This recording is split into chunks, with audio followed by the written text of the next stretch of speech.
Кыргызстанец, живущий в Италии, снял несколько роликов о том, как итальянцы начали относиться к лицам с азиатской внешностью из-за вспышки коронавируса в этой стране. В данное время нахожусь в Италии. Супруга с семьей решили зайти в магазин обувной. Было где-то человек 20-30. Посмотрите сейчас, сколько посетителей после того, как мы зашли.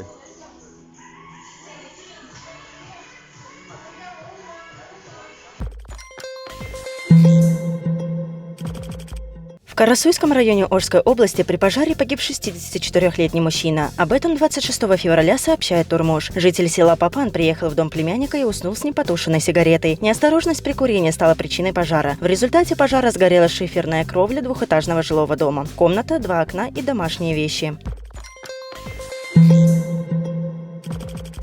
Состоящий на учете МВД как член организованной преступной группировки задержан за мошенничество. Летом 2013 года подозреваемые пообещали предоставить земельный участок знакомому, попросив взамен машину Toyota Harrier. Получив авто, они не выполнили обещанного и сбежали от своего знакомого. Задержанных выдворили в ИФС ОВД Сокулукского района. Ведется следствие.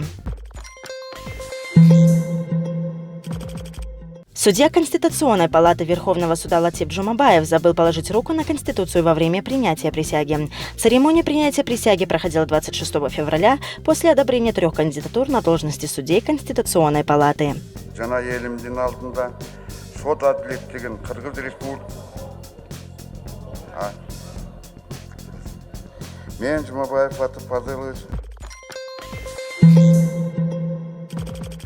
Антикоррупционная служба ГКНБ сообщила о выявлении коррупционной схемы похищения бюджетных средств в Управлении физической культуры и спорта мэрии Бишкека. Как сообщила 26 февраля пресс-служба Госкомитета нацбезопасности, начальник управления в сговоре с подотчетными лицами организовал системное присвоение бюджетных средств путем фиктивного оформления документов, якобы свидетельствовавших выезды спортсменов на учебно-тренировочные сборы. Однако фактически тренера и спортсмены не были задействованы на сборах, на которые были потрачены бюджетные средства в сумме около 3 миллионов сомов. Ведется следствие.